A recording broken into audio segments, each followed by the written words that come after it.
Parquet is great, but Parquet is not a table. And the easiest way to see that is to imagine a very normal data platform. You have an orders table. Every hour, a pipeline writes new Parquet files into object storage. The dashboard reads those files. A few analysts query those files from different engines. At first, everything looks fine. There is a folder. There are Parquet files inside it. People call it a table. But then, one simple question breaks the whole illusion. Which files are the table? Not which files exist. Which files officially count? That is the problem modern table formats solve. Iceberg, Delta Lake, and Hudi are usually explained as lakehouse technologies. But underneath the marketing, they solve a much more basic problem. They turn a folder of immutable files into something that behaves like a real table. I'm Lasha, and this is Pipeline Patterns. Let's start with the version that works. You have one job. It writes Parquet files. No updates, no deletes, no concurrent writes, no rollback, no schema changes. Just append files and read them later. In that world, a folder of Parquet files is fine. Parquet is doing exactly what it was designed to do. It stores analytical data efficiently. So if your data is mostly read-only and your pipeline is simple, you might not feel the missing layer yet. The folder feels like a table because nothing has forced you to ask what a table really has to guarantee. Now the first failure happens. Your hourly job starts writing new data. It is supposed to create 10 Parquet files. It writes 5 files. Then the job crashes. Maybe the worker dies, maybe the network fails, maybe the job times out. Now object storage contains 5 new files. Here is the question. Are those 5 files part of the table? If a dashboard runs right now, should it read them? If the job retries, should it write another 5 files? If someone queries the folder directly, will they see half of the new hour? Parquet cannot answer that. Parquet can say, this file is valid. It cannot say, this file belongs to a committed table version. That is the missing concept. A real table needs a commit. A folder only has files. Now add a second problem. 2 jobs write at the same time. One job is appending new orders. Another job is correcting old records. Both create new Parquet files. Both think they know what the table should look like next. But only one table state can be current. So who wins? What if both writers read the old table states, produce different new states, and both publish their files? Without a transaction protocol, you do not have a clean answer. This is why the problem is not Parquet quality. Parquet is not broken.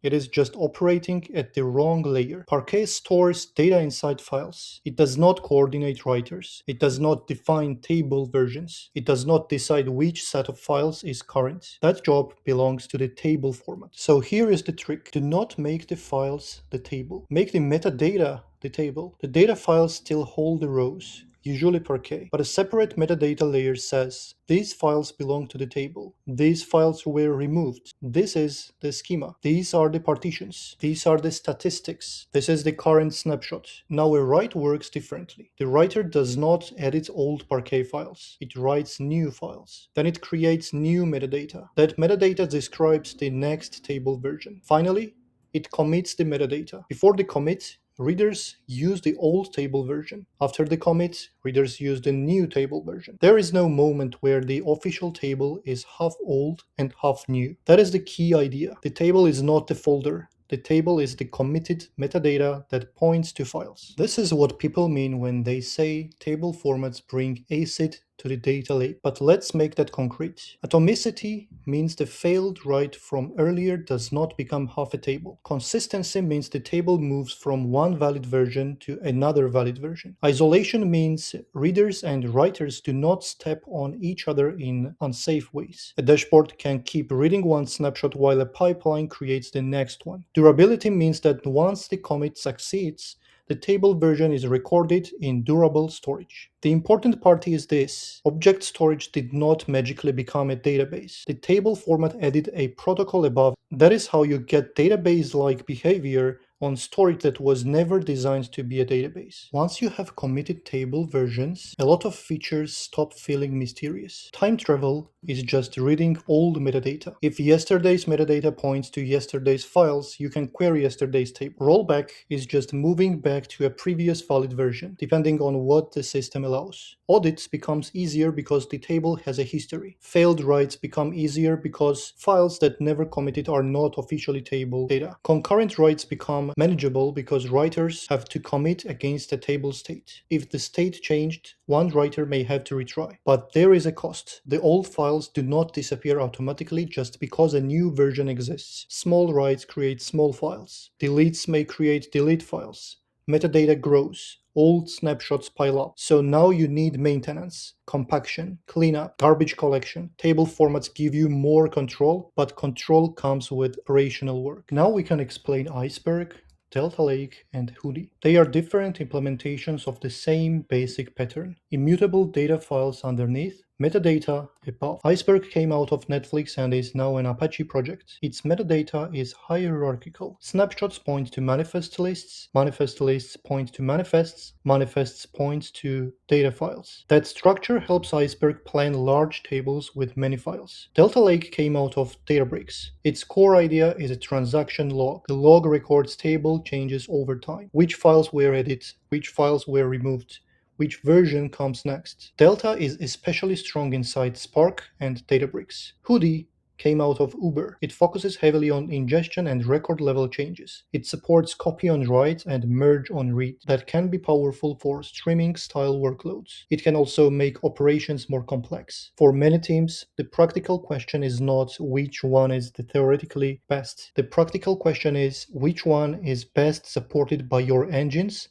your catalog, your governance model, and your team. There is one trend worth calling out. For new cross-engine architectures, Iceberg has become the safest default to evaluate first. Not the only good option, not the right answer for every workload, but the safest starting point when interoperability matters. Why? Part of it is technical. Iceberg has a strong metadata model. It handles snapshots, schema evolution, partition evolution, and large tables well. But the bigger reason is governance. Iceberg is Apache governed. That matters because enterprises are not only choosing features, they are choosing control. They want multiple engines to support the same table. They want the table format to outlive the engine they happen to use today. So I would not say Iceberg won and everything else is dead. That is too simple. I would say Iceberg became the safest cross-engine default. Delta is still a strong choice inside Databricks. Hudi is still relevant for update-heavy ingestions. But if the goal is broad interoperability,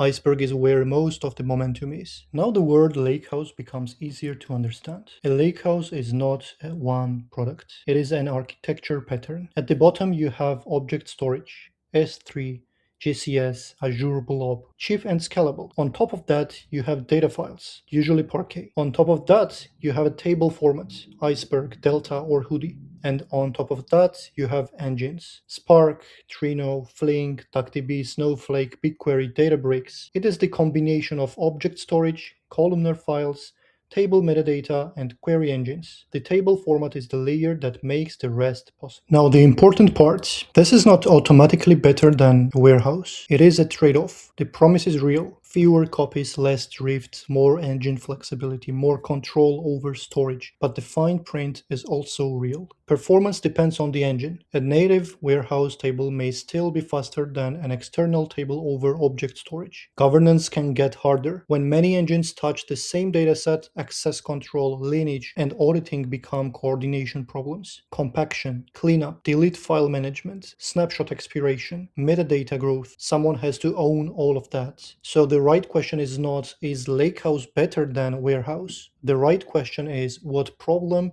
are you trying to solve? If your team lives inside one warehouse and it already gives you performance, governance, and reliability, open table formats may add complexity without much benefit. But if you have Spark jobs, warehouse users, ML pipelines, and copied datasets drifting apart, a table format can become the missing coordination layer. That is where it earns its place. So here is the whole idea. Parquet stores data. A table format defines which files are the table. That one distinction explains the rest. Why failed writes do not have to become partial tables. Why concurrent writers need a commit protocol. Why time travel works. Why rollback becomes possible. Why compaction becomes maintenance. Why lakehouse architecture exists. And why Iceberg, Delta, and Hudi are not just fancy file formats. They are table management layers for immutable files. Across the first 3 episodes, we now have three layers. The query engine decides how your query runs. Columnar storage decides how your data is read. The table format decides how your data is versioned,